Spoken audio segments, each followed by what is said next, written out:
এই মুহূর্তে যে খবরে নজর রাখছি, ট্যাপ কাণ্ডে পূর্ব মেদিনীপুরে ফেরানো হলো টাকা। 253 জন ছাত্রছাত্রীদের ফেরানো হলো টাকা।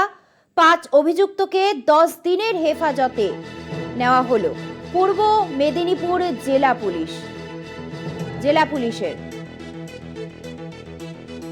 এই মুহূর্তে যে খবরে নজর রাখছি, ট্যাপ কাণ্ডে পূর্ব মেদিনীপুরে ফেরানো হলো টাকা। 253 জন ছাত্রছাত্রীদের ফেরানো হলো টাকা।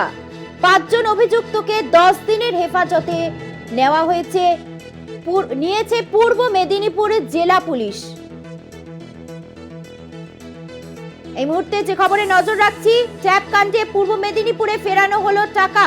প্রায় 253 জন ছাত্রছাত্রীদের সেই টাকা ফেরানো হলো এবং 5 জন অভিযুক্তকে 10 দিনের পুলিশি হেফাজতে নিয়েছে পূর্ব মেদিনীপুরের জেলা পুলিশ।